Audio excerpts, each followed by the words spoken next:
Bem-vindos ao Tamanho Familiar, o novo podcast sobre as alegrias e desafios vividos nas famílias grandes. A nossa convidada de hoje é a Mónica Albuquerque. Nasceu em Lisboa há 40 anos, jogou ténis, dançou balé e sempre pintou, mas na hora de escolher o curso optou por gestão. A arte e criatividade já tinha e o curso deu-lhe o know-how para a criação do negócio.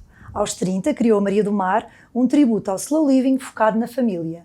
Começou por ser uma loja, hoje é também um estúdio de projetos de interiores e recentemente academia para pequenos pintores. Tem uma irmã, mas sonhou ter 5 filhos. Por enquanto vai com 3 do seu casamento com o Rui, que já trazia 3 filhas. É caso para dizer que a Mónica tem feito acontecer. Bem-vinda, Mónica. Olá, Tatas. Catarina, estás boa? Olha, como é que uma artista que pintava, que dançava, acaba no curso de gestão? Olha, infeliz, mas sabes que eu tive uma conversa com 17 ou 18 anos, foi no nosso 12º ano, e os meus pais foram muito focados em ajudar-me a perceber o que é que eu queria fazer. E então fiz imensas experiências e fui estagiar para aqui, para acolá e tudo mais, e às tantas, não sei se o meu pai ou se a minha mãe levaram-me a falar com um professor, pintor, mestre, não sei explicar. Eu lembro-me da figura, mas não te consigo atribuir nem nomes nem nada. E sei que fomos ter com ele ao Bairro Alto, ele tinha um bar que era uma galeria de arte e eu fui muito nervosa e levava os meus desenhos, os meus trabalhos, um portfólio assim meio... Pronto, e fui-lhe perguntar o que é que ele achava do meu trabalho para ir para Belas Artes, porque eu queria muito ir para Belas Artes, eu queria fazer mesmo pintura. E ele olhou para mim, olhou para os desenhos e disse, não, ela daria na boa, ela tem imenso talento, tudo ótimo, mas olha, vai ter que fazer 12 peças por ano para fazer uma exposição anual, senão vai morrer à fome. Olha, eu acho que já não ouvi nem mais uma palavra depois disso, porque comecei-me a imaginar na Rua Augusta a pintar retratos sentada no chão, estás a ver, e a pedir, e achei, não, eu não quero pintar por obrigação 12 peças por ano, sabes, e de repente achei, não. E este ano foi um ano de muita introspeção em que sou-te sincera que acho que foi a primeira vez que eu comecei a balançar e acho que tomei a decisão talvez errada. Mas então foi assim, foi assim Mas coisa... certamente o curso de gestão serviu-te muito para a criação do teu projeto. Não, claro que sim, e o meu pai diz-me, não sei o quê, mas se não tivesse feito o curso de gestão, se calhar não lhe permitia ter a empresa e continuar a pintar. Exato. Tudo bem, e olhando para a coisa de uma forma mais macro, sim, obviamente, mas se eu fosse minha filha, ter-me empurrado para fazer aquilo que eu gostava e não aquilo que eu odiava, mas odiava mesmo aquilo. Agora, continuo a pintar, eu pinto todos os dias, eu pinto... Pintas e geres. Eu pinto e gero, sim, e dançar menos, mas e pinto com os meus filhos e tenho a academia e portanto continuo todos os dias pinto de facto. Eu tenho uns tojos sempre comigo, eu desenho em todo lado, ou seja, consegui hoje em dia, lá está, chegar aqui a um ponto em que a coisa está confortável, mas demorei imenso tempo.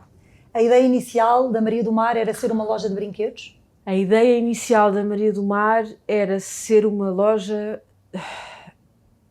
para mães e para famílias, ou seja, no sentido do brinquedo, sim, ou seja, eu fazia muita confusão porque quer a minha mãe, quer o meu pai andaram em escolas estrangeiras e nunca tiveram brinquedos que não fossem de madeira, a mim nunca me deram brinquedos que não fossem de madeira e, portanto, eu sempre tive aquilo que tu hoje chamas os brinquedos pedagógicos, ou Montessori, sim. Sabes? Pronto, esses brinquedos eram os brinquedos que eu tinha e que eu achava que eram os brinquedos, ou seja, não havia mais nada no mundo para além disso na minha cabeça. E depois, quando eu conheci o Rui, ele tinha 3 filhas, tinha e tem, e eu via-me muito aflita para arranjar coisas que fossem pedagogicamente apropriadas ou que fossem boas para elas e tudo mais. E também havia muito pouca coisa com livros estrangeiros, só havia 2 ou 3 livrarias muito boas infantis em Lisboa, mas nada com livro estrangeiro. E, portanto, às tantas foi pegar nas coisas que eu mais gostava e criar isso como um ponto em que estava tudo junto, mas sim, originalmente eram brinquedos. Que depois evoluiu para projetos de interiores, não é? Certo. Aí foi uma amiga minha que é arquiteta e que tinha uma loja de decoração giríssima no Príncipe Real, e que a dada altura, com trocas e baldrocas de lojas para a frente e para trás, acabou por decidir deixar de fazer a loja, e eu acabei por assumir as coisas dela. E quando nós vimos os brinquedos com a decoração, aquilo era toda uma orquestra super afinada, porque dava-lhe um sentido de conforto e um sentido de casa muito interessante, e era uma coisa que não era explorada. E portanto foi aí que a coisa começou a tornar-se mais próxima do que é a loja hoje. E como é que evoluiu para a Academia de Pequenos Pintores? Então a Academia tem muita graça. Eu tenho um amigo, que é o Diogo, que trabalha na Carrandache, que é a minha marca de pintura favorita, e a dada altura eu comecei a comprar Carrandache para ter na loja, porque fazia sentido enquanto tempos livres, atividades e coisas para os miúdos, e ficava lindo, perfeito lá. E eu pedi-lhe, olha, estás sempre a fazer workshops por todo lado, eu também quero um workshop, mas quero que faças um com uma pessoa para crianças. E ele diz-me assim, fazes tu? E eu, como faço eu? Eu não faço workshops. E ele, sim, mas tu tens a formação, tu fazes com os teus filhos. Só precisas dos lápis. Só tens que fazer com os filhos dos outros, estás a ver? E eu fui para casa muito inquieta com aquilo, a pensar, mas uma coisa é fazer com os meus filhos e com os meus sobrinhos, e às tantas comecei a pensar, sim, e com os amigos do Manel e com... Ok, então às vezes eu estou a fazer aulas e tenho 12 miúdos. Ok. Então se calhar eu já faço isto mesmo, estás a ver? Exato. E então foi assim que a coisa se tornou real, pronto. Nós, entretanto, procurávamos uma equipa de professores e pus um anúncio num grupo de expatriados à procura de um professor estrangeiro, e arranjámos um professor espetacular alemão. E então fizemos todo um programa em que nós já tínhamos as oficinas, tínhamos o sítio onde trabalhar, arranjámos os materiais que nos faltavam e basicamente siga para caminho, e foi muito bom. Começou super bem e está a correr muito bem. Cada vez mais multifacetado o projeto Maria do Mar. Na verdade o cliente é sempre o mesmo, o que tu estás é a dar-lhe outras partes. Mais coisas, não é? Estás a dar mais serviços. Sim. Em relação ao número de filhos, gostavas de ter 5, vais nos 3, mas na verdade vocês já são 6, não é? Já têm 6.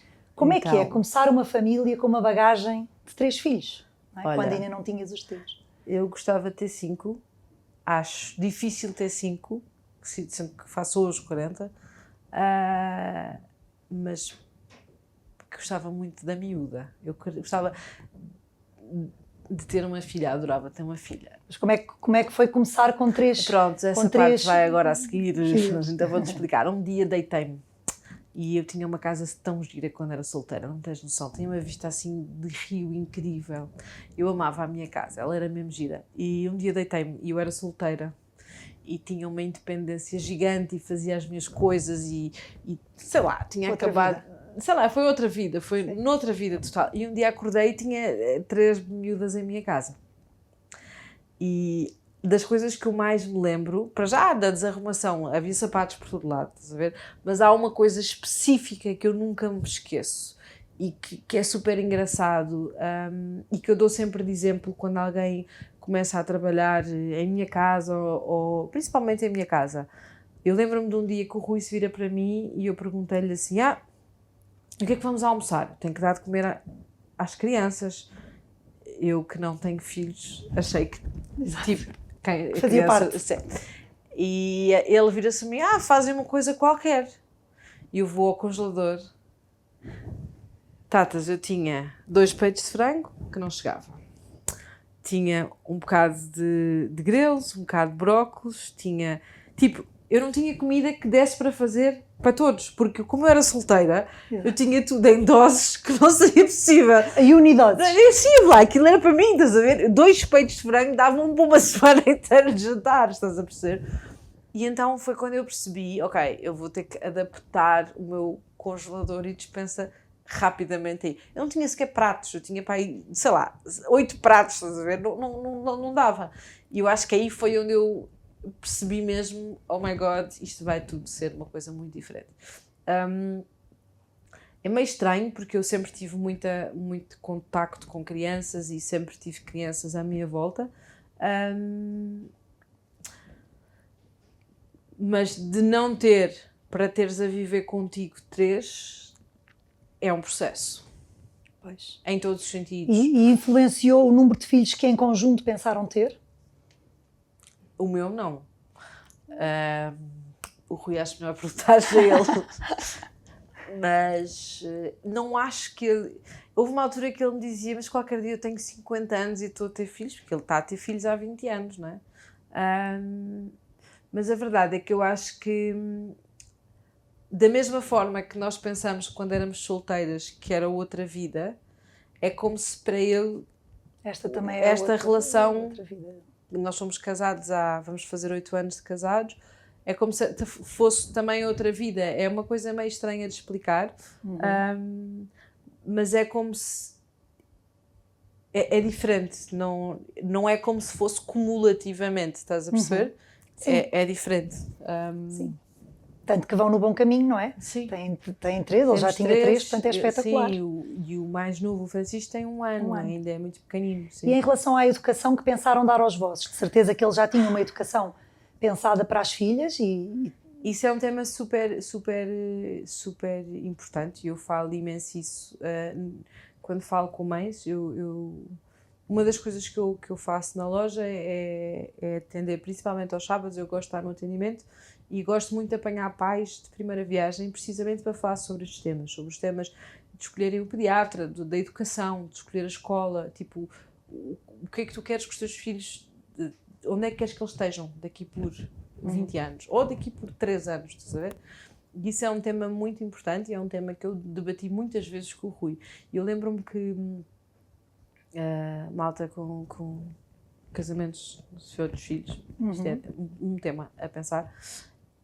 Quando nós não temos filhos e a outra pessoa tem filhos, uma das coisas que eu acho que mais nos preocupa mesmo, é quando nascer o meu filho, eu não quero que o irmão que já cá está, ou seja, o mais velho, não é? Sinta que tem menos. Há sempre esta sensação que eu acho que é um estigma da sociedade, ou seja, na verdade. Então, mas quando tu és a mãe, não é? E não quando tu és a madrasta ou o padrasto. Não, quando és a madrasta. Exato. Sim, se estiveres no papel de madrasta ou padrasto. Sim. Não é? Imagina, eu não penso em relação aos meus filhos que eu não quero que o Manel ache que tem menos que o Zé Maria, porque estou-me literalmente a borrifar, porque eles têm todos mais ou menos a mesma coisa e pronto. O que eu estou a dizer é quando és madrasta ou padrasto. Sim. E então eu tinha imensa preocupação, imagina, se o pediatra que elas tinham era diferente e eu queria que não fosse, eu queria que fosse igual. Se a escola onde elas estavam era tão boa como. Isso era uma coisa... Isso era uma preocupação tua. Gigante. Okay. Mas era uma preocupação que me acordava, não te consigo explicar, era mesmo uma coisa que eu tinha muito consciente. Eu lembro-me de fazer um quarto para elas, super espetacular, já achar que se eu quando engravidar for não sei o quê e fizer o bebê o quarto, que vai ser, tipo, que fique tudo equilibrado. Sim, então estás sempre a jogar, meio que a tentar prevenir estas catástrofes emocionais, ou seja, e tu usas como âncora esta questão da escola, do médico, das atividades, do não sei o quê, porque depois todo o resto, na realidade, é amontoado em cima disso. Estás a perceber o que eu quero dizer? Ou seja, imagina, eu sempre quis que os meus filhos fossem para uma escola estrangeira, porque eu andei numa escola estrangeira como andaram os meus pais, os dois, que não se conheciam de lado nenhum até terem 20 anos, estás a ver? E portanto, para mim, eu não queria que eles fossem... Estou-te a dar um exemplo muito prático que eu acho que é muito fácil para explicar. Para mim, eu não queria que eles andassem numa escola que fosse regida pelo Ministério da Educação. Cá, pronto, imagina. Porque só tem a ver com línguas, não tem a ver com mais nada, não tem a ver com mais nada. E o que é que eu pensava? Como é que eu posso fazer com que elas também aprendam línguas para depois não se sentirem prejudicadas? Sim. e melindradas mesmo, porque depois tu sentes-te insegura, porque quer dizer, tu olhas para o teu irmão cacareco a fazer coisas que tu não fazes e isso fica uma coisa meio difícil de gerir. A mesma coisa com, vem um frango assado para a mesa, eu quero a perna. A sério? Então se calhar não vais comer perna durante os próximos 10 anos. O que é que queres mesmo? Exato. Eu quero que me dê. Este género de coisas, e que vais para os valores do dizer o por favor, de agradecer, de levantar quando entra... E esses vossos valores eram semelhantes, teus e do Rui? Ou tiveram que fazer aí uma espécie de um cozinhado para Tivemos que fazer servir? um ajuste para servir, até porque eu acho que eu sou... Não sei se isto é característica de mulher, mas eu sou muito focada nessas coisas e ele, a não ser que um filho morra, eu acho que ele não vai notar. Imagina, eles podem estar mais a fazer... aos pormenores, não é? Super. Eles podem estar a fazer as maiores asneiras do mundo e ele está ao lado e vai respondendo e não está a ver nada. Mas não sei se isto é uma coisa típica de mulher e típica de homem, isso não faço ideia. E, portanto, houve uma espécie de um cozinhado, sim, para servir uma coisa... Para servir a família e para não haver os meus e os teus, ao fim. Aliás, os teus e os nossos. O que eu sinto sempre é que às tantas... O que eu imaginava era não haver os nossos e os teus, mas sim as crianças cá de casa, porque às tantas é isso. Quando perguntam quantos filhos é que tens, eu tenho 3. Mas quantas crianças é que eu tenho em minha casa? Normalmente tenho 4 ou 5, porque uma já foi para a faculdade. Mas, percebes? Sim. E a resposta é uma resposta difícil. Mas filhos eu tenho 3. Pronto. Sim. Diz. Não, ia-te perguntar como é que se constrói uma relação, neste caso com as enteadas, em que elas te atribuam a autoridade e te vejam também como uma educadora, não é? Que Tu és uma educadora e acima de tudo, dentro da casa onde tu vives, tu és a mãe. Não é a mãe delas, é a mãe da casa. Aquela casa. Percebes? Tu és a pessoa que organiza a casa, que és a pessoa que define se as gavetas são para estar arrumadas ou não, tu és a pessoa que vê os trabalhos de casa, tipo, não deixas de ser essa pessoa por eles não serem teus filhos. Agora... E isso é amor, não é? Eu acho que é. Isso é amor para com eu eles. acho que é, ou seja, tu é que vais buscar à escola e eu vou buscar à escola independente de ser a Constança ou de ser o Manel. Percebes? Da mesma forma que mando 2 berros, há a Constança como manda ao Manel. Se a Constança fica mais melindrada, isso é um assunto que é dela, estás a perceber? E que tem que ser resolvido por outras vias. Agora, a verdade é essa, é que tu mandas o berro igual. Tu, se tens o teu filho a comer de boca aberta, vais berrar com qualquer um deles da mesma forma. E isso é igual. Então isso é bom. Porque, na verdade, elas acabam por acho poder que é bom. reconhecer como... Sim, eu acho que isso é bom. Agora, a forma como... Tem a ver com a preparação que é feita, não é? Pois pelos pais, ao fim e ao cabo é isso. Sim. O que é que eu sinto? Eu sinto que é difícil... é difícil às tantas a posição do Rui, que é como se às tantas, imagina, ok, há outra vida atrás, quando vocês eram pequenas e já nem se lembram, porque quer dizer, ele quando se divorciou da mãe delas, elas eram pequenas, quer dizer, elas... A mais nova tinha uns 4 anos, portanto, elas eram muito pequenas. Ela não se lembra dos pais sequer a viverem juntos. Isso até facilita. Eu não sei. No sentido em que se as regras forem muito diferentes, agora, olha, outro episódio. Mas a verdade é que, imagina, tu se fores para a casa da tua avó materna e a tua avó materna te deixa ver o que tu quiseres na televisão e comer, sei lá, torradas com chocolate, não faço ideia, e a tua avó paterna obriga-te a fazer ginástica e dobrar a roupa, tu adaptas-te. E, portanto, da mesma forma que tu te adaptas quando vais para a escola ou quando vais para a igreja ou para os escuteiros ou para não sei o quê, quando vais para a casa do pai ou para a casa da mãe também te adaptas. Agora, cabe-nos a nós também desmistificar as coisas e perceber que pôr a mesa não é... Mandar pôr a mesa não é uma coisa... Não é de Cinderela, é mesmo não, faz parte. Mesmo só pôr a mesa, estás a ver? Claro. É um bocado nesse sentido. E depois o que é que eu acho? Eu acho que cá, se tu tirares os estigmas todos de cima da coisa... A coisa é muito mais fácil, sem dúvida. E respondendo à tua pergunta, em relação aos valores, os valores são da casa. E, portanto, se tu Portanto, mentires... conseguem equilibrar, não é? Não tens Conseguem outro remédio. ser igual para não é os outros. possível fazer as coisas de outra forma, porque senão às tantas, como é que tu fazes? Não, o Manel não pode mentir, mas a Constança pode. Estás a perceber? Claro. Tipo, não é pelo Manel, na verdade é mais pela Constança, ou seja, se tu fazes parte desta equipa, tens que vestir a mesma farda, estás a perceber? E é um bocado esse o trabalho. papel, sim. Não é? Eu, enquanto madrasta, o que eu senti sempre foi isso, foi que eu, antes mesmo de ter filhos, o meu foco já era completamente esse, de ter a certeza que elas não iam sentir que tinham menos que eles. E rezei a todos os santinhos para ter filhos, porque achei que era muito mais fácil. Só por elas serem rapazes. Por ter filhos. Sim, sim. Só por elas serem raparigas e eles serem rapazes, estás a perceber? Porque às tantas, se fosse tudo raparigas, eu acho que era mais... As idades ajudam, Sim. porque na verdade aí há um gap de idades, pelo que eu percebi. E isso também é capaz de ser um fator facilitador. A mais nova tinha... A que idade tem a mais nova agora? A Maria fez 14. Pronto, então 7 14 para anos. 7 é muito, é outra fase. Ela tinha É a idade do adolescência e Manel. infância. Ela tinha a idade do Manel quando o Manel nasceu. Sim, é diferente. Estás a ver? Ela tem a mesma diferença que tem... Como é que eles se dão? As irmãs e os irmãos? Ou seja, Olha, eu não devia dizer isto, mas claramente a Constança é a irmã... a preferida. É completamente. Mas é a preferida transversalmente deles. Boa. Então dão-se bem. Mas acho que tem muito a ver também com a disponibilidade dela, ou seja, ela tem imensa disponibilidade Já faz babysitting aos irmãos?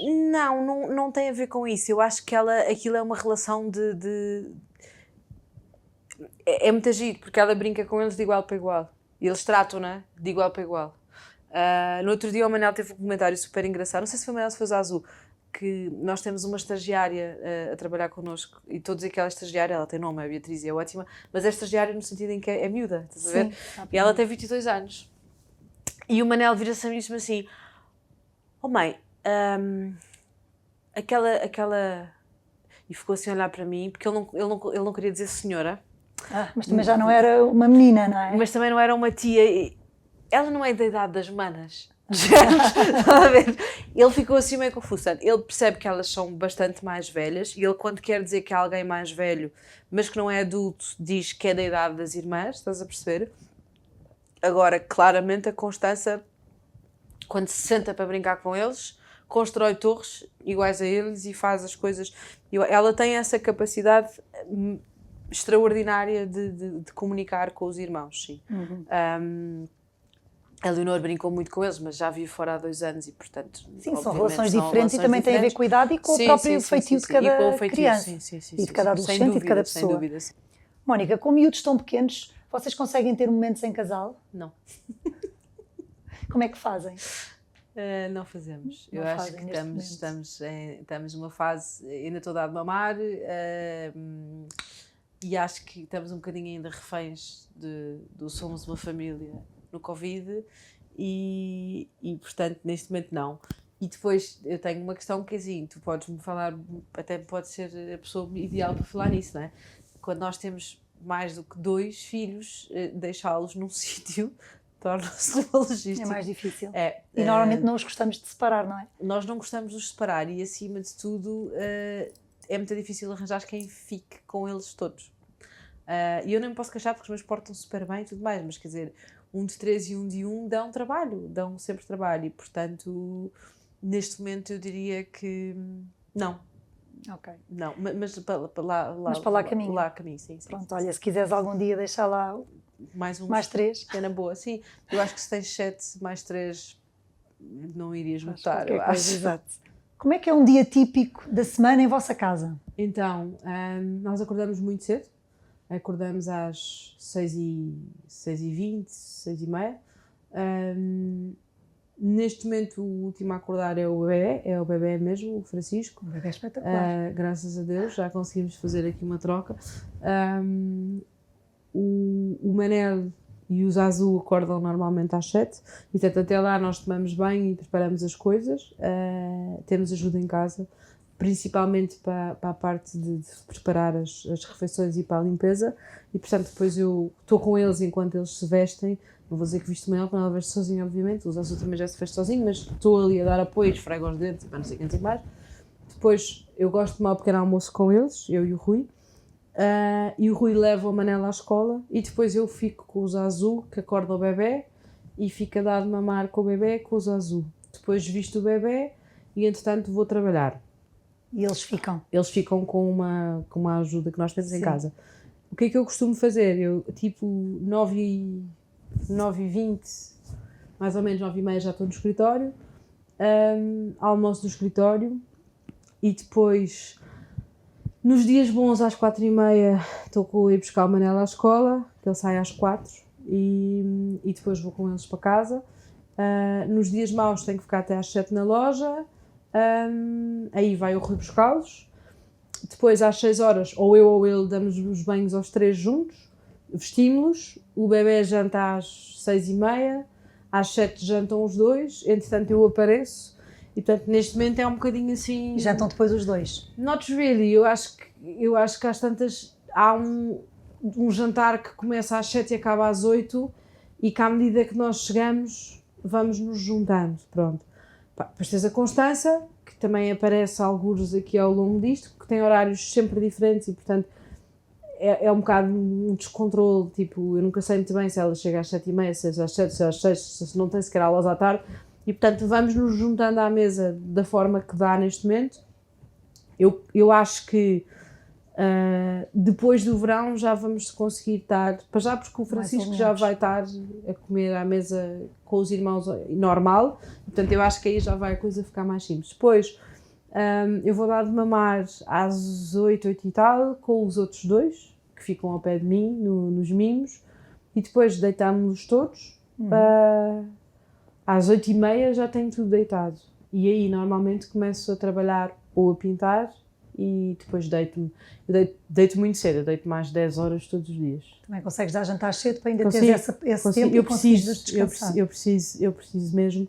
Primeiro porque eles assim acordam naturalmente e estão super descansados, e eu também consigo ter ali uma hora de organização emocional. Como é que vives e consegues fazer o slow living em casa, como fazes na Maria do Mar? Consigo. Eu faço mais slow living em casa ainda do que na Maria do Mar. Eu faço pão em casa há mais de 10 anos. Todos os dias? Todos os dias. Eu reparo as roupas, das nossas roupas. Nós fazemos muita coisa em casa mesmo, portanto, sim, o slow living é uma verdade absoluta. Que também existe sim. na vossa casa. Não comemos comida processada mesmo. Por acaso ia-te perguntar se havia algum alimento que não entrasse lá em casa. Há imensos. Tudo o que seja processado não entra lá em casa. Enlatados, portanto. Não entra nada. Imagina molhos pré-feitos, congelados só entram ervilhas. De resto, mas é uma coisa que é muito normal nossa, ou seja, não é de género, isso não pode, não, tipo, já não faz parte da não vossa, faz parte da nossa alimentação, sim, sequer. Não compramos, imagina, bolachas, não compramos doces no geral, não compramos nada, fazemos, ao domingo normalmente eu faço um bolo com eles, bolos tradicionais, de cenoura, de laranja, esses bolos normais. Chocolate entra lá em casa? Mas entra chocolate de culinária para fazer um bolo de chocolate, percebes? Agora... Mas tens o cuidado que eles não comam açúcares? Eles não comem, ou seja, não entro em eu acho que não entro em extremismos, eu acho. Até aos 2 anos não lhes dou açúcar, porque é a minha crença que é bom para eles. Mas imagina, o Manel e o Zazu comem gelados da Conchanata, de tipo Santini, ou seja, sim, estás a ver, não comem se calhar gelados pré-feitos de supermercado. Sim. Não sei, pronto. Sim, se calhar até consegues fazer os teus gelados em casa. Faço gelados em casa, sim, faço gelados em casa, obviamente. Mas isto para te explicar que tento não ser... Qual é que é o prato da casa que os teus filhos gostam imenso que tu faças? Adoram que eu faça almôndegas. adoram que eu faça almôndegas, eu acho que é uma das coisas que eles mais adoram. Adoram fazer pizza. Fazemos a massa, depois fazemos com legumes só. Aquilo na verdade é um pão com legumes, mas e queijo. Sim, e queijo. Sim. Agora, sim. Estou a pensar noutros alimentos, mas não há assim nada de coisas mais estranhas. Sim, eu percebi. Ao fim e ao cabo tentam comer as coisas como elas chegam e não depois de serem processadas. Sim, e na verdade é um assunto que é muito falado hoje. Com a cebola. Estás a perceber? Ou seja, parte sempre tudo de um refogado tradicional. E comemos, na boa, mais de 30% do nosso prato é legumes. Todos nós. E habitam-se de pequeninos, portanto os meus filhos comem os legumes todos e adoram legumes.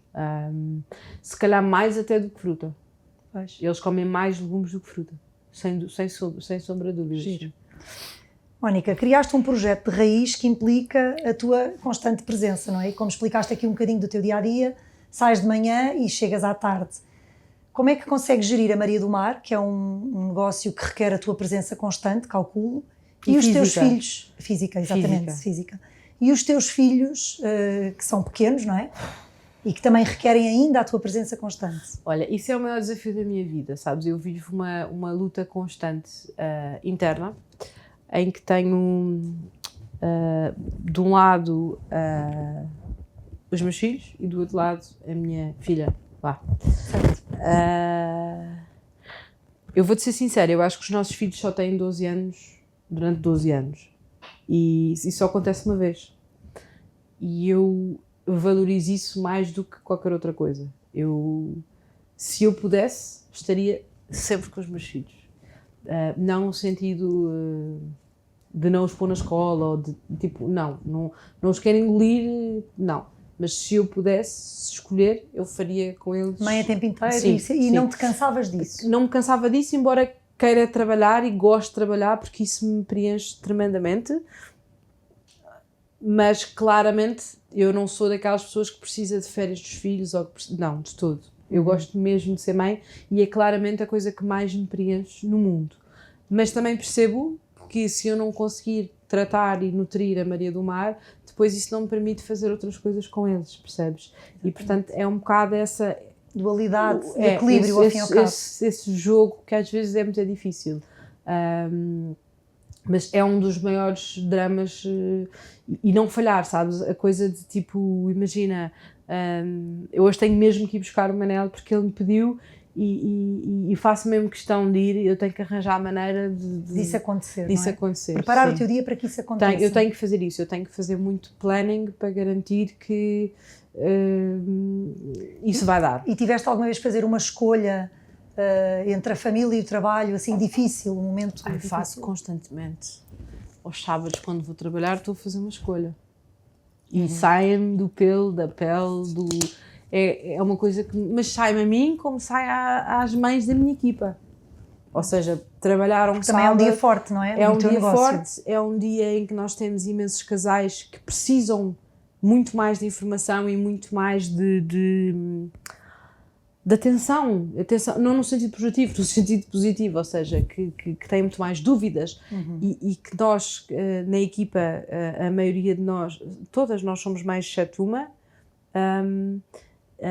que é a Beatriz, que é muito novinha, e todas nós temos 2 ou 3 filhos e, portanto, temos uma experiência e um histórico para podermos falar com muita tranquilidade, percebes?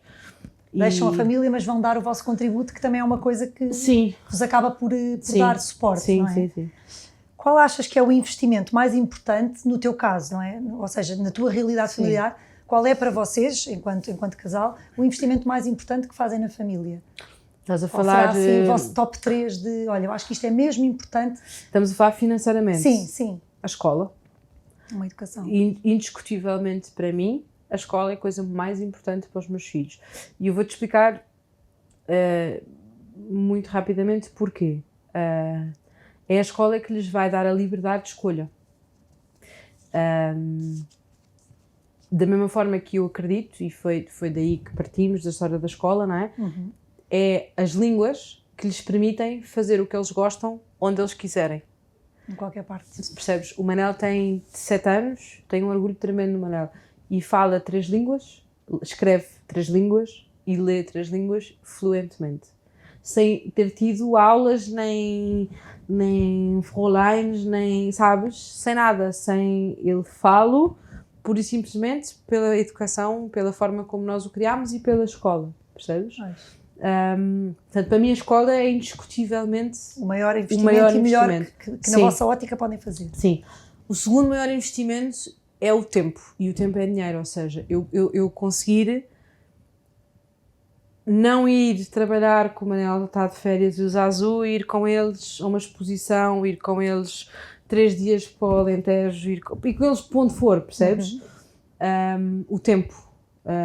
O ouvir as histórias deles, os dramas deles, o que é que aconteceu amanhã, como diz o Azul. Mãe, sabe o que é que aconteceu amanhã? Não, amanhã ainda não sei. O Azul vai contar.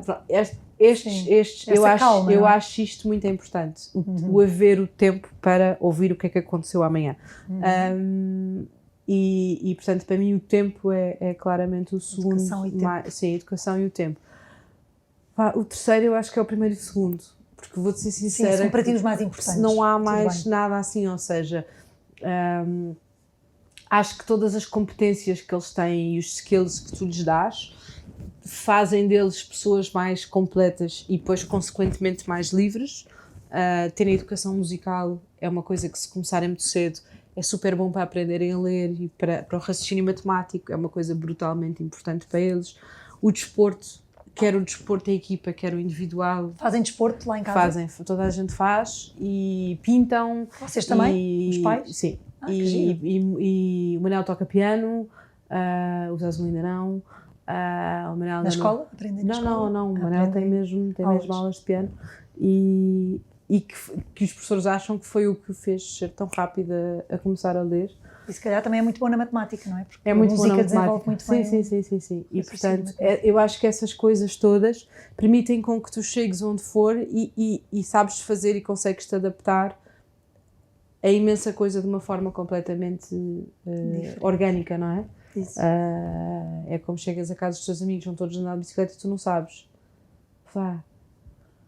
É preciso teres um grande estofo para conseguires, sendo uma criança, saíres dessa... Sim. Não é? Acho muito curioso e interessante que, tendo uma loja de brinquedos, fazes questão que em casa tenham poucos brinquedos, não é verdade? Sim, uma regra que quando sai, para entrar um tem que sair outro. Isso é muito giro, porque eles, ao fim e ao cabo, podiam ter o quarto até ao teto. Mas não tem, de todo. Como é que fazes essa gestão e como é que os ensinas a ser arrumados? Olha, vou-te explicar, eu tenho um truque gigante. Eu sou dona de uma loja de brinquedos e, portanto, ninguém me oferece brinquedos. E eu acho que esse é o ponto. Porque tu, por exemplo, não sendo dona de uma loja de brinquedos... Oferecem-te brinquedos. Oferecem-te brinquedos. E oferecem-te brinquedos vezes... Sim, pronto. vezes muito. Agora imagina, se 30 miúdos vão à festa de anos do teu filho oferecem 30 brinquedos, depois o filho a seguir e o filho... santas, é impossível. O que é que tu vais fazer com aquilo tudo? E eles entram num dilema de escolha que é uma coisa muito dura para eles, porque eles depois não sabem o que é que vão fazer com aquelas coisas. Querem todas, abrir tudo e experimentar tudo e depois aquilo é para nada. Pronto, e portanto, normalmente o que nós fazemos é, os pais juntam-se todos e escolhem-se um presente e dão só um presente, ou quando há muitos presentes eu deixo o Manel ou os Azul escolherem 3 e depois o resto eles oferecem. Não é um amigo que faz anos a seguir, oferecem uma instituição. Depois, imagina, a minha mãe, em vez de lhes dar brinquedos, paga o ténis, a outra avó, em vez de dar não sei o quê, paga as aulas. E nós preferimos assim. Isso é espetacular. É porque isso fica, estás a perceber? Fica e é útil e é um grande presente. E é da maneira que não tens tralha até ao teto. E eles ficam fascinados quando vão à loja ou eles conseguem... A loja é deles, eles sentem a loja como sendo deles, lá, brincam com tudo. A loja é deles, eles sentem-na como sendo deles, eles não dizem que é a loja da mãe, eles dizem que é a nossa loja. O Manel atende os clientes, inclusivamente, é uma coisa, ele adora falar com toda a gente. É giro. E, portanto, eles têm uma espécie de uma brincoteca, não é? Sim, que é a loja. Agora, não, mesmo imagina, eles quando vão à casa dos amigos e veem que os amigos têm mais brinquedos, não sei o quê, não... Sim, não é um problema. brincam lá e brincam, Sim. mas depois vêm e está tudo ok. E está tudo ok, sim. Há bocado falámos em desporto. Praticam desporto em vossa casa? Yes. O que é que praticam? Olha, eu historicamente sempre joguei ténis e, portanto, o Manel está no ténis, o Zazu vai estando no ténis, o Pico ainda não anda e pronto. E eu sempre joguei ténis. O Rui é mais adepto do ginásio. Bom, raquetes não é com a coisa que ele adora. Sim. Mas... E fazem jogos em família? Não, porque eu tenho um problema muito sério. Então. Eu sou muito competitiva. Até com os teus filhos.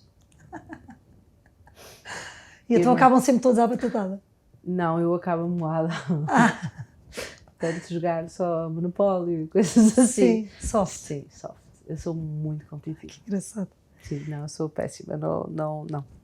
E quais são os vossos programas preferidos em família? Olha, adoramos estar no jardim. Eu adoro o programa. Para mim, o domingo é santo. Eu tenho tipo um carrinho daqueles tipo... Já sei, de jardim. Sei lá, um carrinho. E meto lá as coisas todas das pinturas e as macacadas e as bolas e não sei o quê. Eles agarram nas bicicletas e só estar por ali. Em que tanto vosso bairro, não é? Ali ao pé de vossa casa. Andam a apanhar flores, como andam a andar de bicicleta, como andam a pintar. Eles adoram, eles sentam-se à minha volta e desenhamos ao ar livre. Sei lá, adoro estar tempo com eles. Acho que isso é claramente... Está, é o slow living. Consegui estar... Sim. Só estar ali com eles.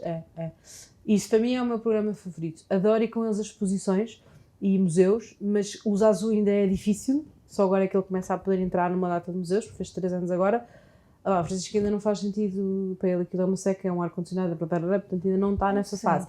Acho que quando o Francisco tiver mais um ano, já vou conseguir ir com eles, a mais os 3, a mais exposições. Neste momento acabo por ir só com o Manel, ou levo o Manel e o Zazu e deixas o bebê. E deixo o bebê. O que é que acontece? O que eu sinto às tantas é que há programas que se dá para fazer com cada um e eu tento sempre ter tempo com cada um. Com cada um, sim. Porque acho que eles têm necessidades super diferentes e vou-te ser sincera, acho que é um pagode gigante quando estás só com um deles, porque vês o isolamento da personalidade e é super divertido. Eu acho que é mesmo giro fazer isso. Eles fazem campos de férias no verão ou como é que fazem no período grande de férias? É assim, a escola deles tem muito menos férias do que as escolas normais, ou seja, eles têm 6 semanas de férias no verão. Só? E, portanto, é muito mais fácil. Ou seja, uma semana ficam ou 2 semanas ficam em casa, depois vão para o Algarve comigo e com o Rui. Sim, então é tranquilíssimo. É super tranquilo, depois vais para não sei para onde, depois vais para o Alentejo um bocadinho mais, e faz super bem. Já tiveram alguma aventura em família, assim uma viagem? Olha, tivemos uma aventura... Com o Manel já tivemos várias, só que depois, entretanto, quando o Zé Maria nasceu, veio o Covid e ficámos agarrados ao Covid. E, entretanto, nasceu o Francisco. Eu acho que desde que o Francisco nasceu, nós fomos de férias no verão passado, obviamente, mas não fomos para muito longe. E, portanto, acho que ainda não... Com os três ainda não tive assim nada de especial. Não, mas as nossas aventuras são sempre lá para cima para o Douro. É sempre coisas... E, portanto, mais para esses lados a maluquice é mais para esse lado. Agora, com os 3 ainda não fui. Vais agora este ano? Vai ser este ano, bem. Existe algum livro que tenha sido para ti uma inspiração, assim, para a família? Há um livro que eu aconselho a toda a gente, que chama-se Simplicity Parenting, e o autor, ele é australiano, e ele chama-se qualquer coisa que eu já te vou dizer. Está bem. Ou então depois, quem quiser pesquisa. Sim. E há outro super bom que é cá editado e que há à venda em sítios normais, que se chama Educar Rapazes, e há um que é Educar Raparigas, do Steve Biddulph, que também é muito bom. São 2 livros diferentes. De inspiração. São livros muito bons. São livros que eu li na altura em que não tinha filhos ainda, em que só tinha as minhas enteadas, e eu li esses livros e aconselho imenso. O Simplicity Parenting, aconselho-te, vais gostar imenso. Boa. Eu não me consigo lembrar do nome do autor. Mas vou ver. Não, isso vê-se rapidamente. Sim. Que ideais é que fazes questão de passar aos teus filhos? A coluna vertebral. O não mentir e fazer a coisa bem. Não cortar o caminho, porque o caminho depois apanha-te. Sabes?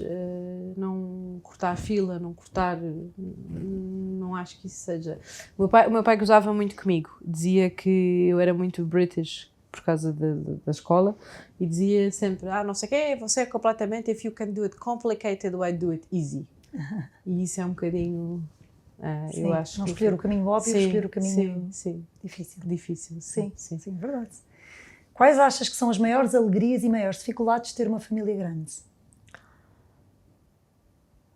Dificuldades, claramente, é sempre pagar as colas. Orçamentos, não é? É orçamentos, sim. É multiplicativo. Alegrias, eu acho que é tudo. Nem consigo imaginar, sinceramente, não é muito estranho, mas eu acho que só nós é que percebemos isto, que de facto cada vez que nasce mais as alegrias só aumentam. Multiplicam-se. É uma coisa que não se consegue, tipo, não dá para dizer, se fosse só um, ou se não consegues imaginar a vida sem aquele bebé que chegou, não é? Não consegues imaginar. Precisava mesmo dele, eu precisava mesmo do Francisco, estás a ver? Eu digo sempre, não preciso mesmo destes filhos. Exato, que giro, é mesmo isso. Qual é o papel da família na sociedade? A família, na minha opinião, devia ser o pilar da sociedade, devia ser a família, no fundo, é um microbairro, uma microcidade, não é?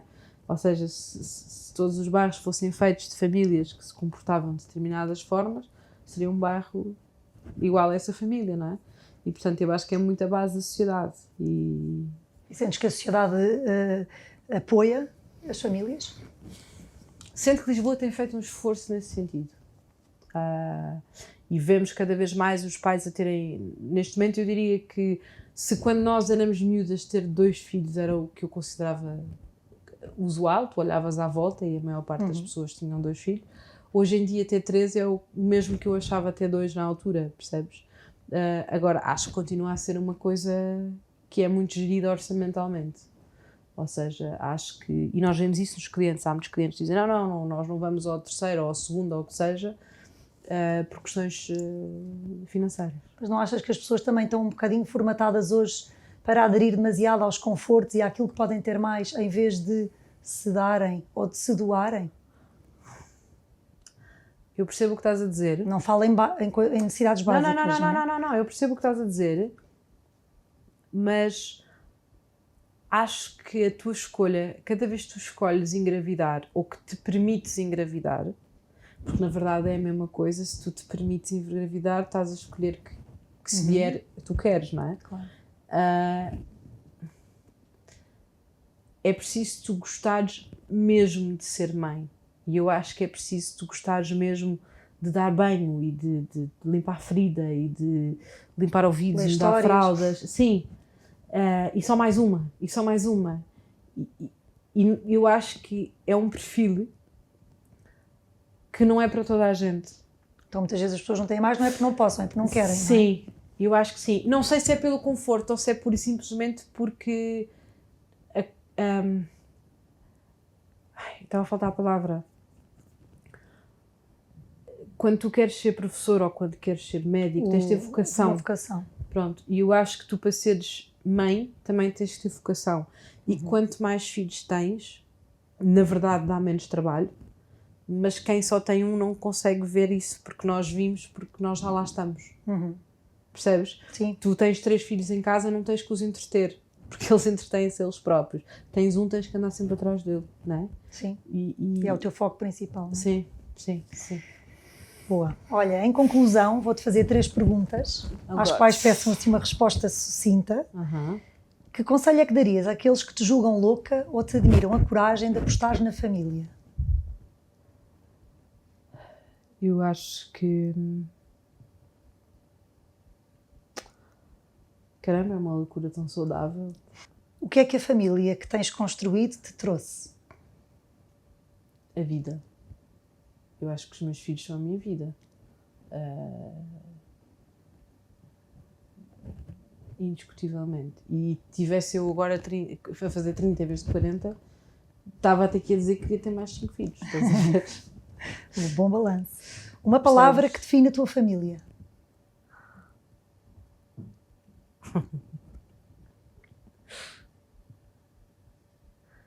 É malta muito criativa. Somos todos muito artísticos, sei lá. É tudo... Criatividade. Sim, Giro. sim. Contar histórias e pintar e teatros. É arte. Sim. Cinema ao ar livre. Tipo, esses são os programas que são os... acho que sim. Mónica, obrigada Obrigada. por teres vindo. Gostei imenso de conhecer um bocadinho da tua família e também de perceber como é que o teu projeto profissional anda tão bem de mão dada com a família, tudo faz sentido. No próximo episódio teremos mais uma família inspiradora.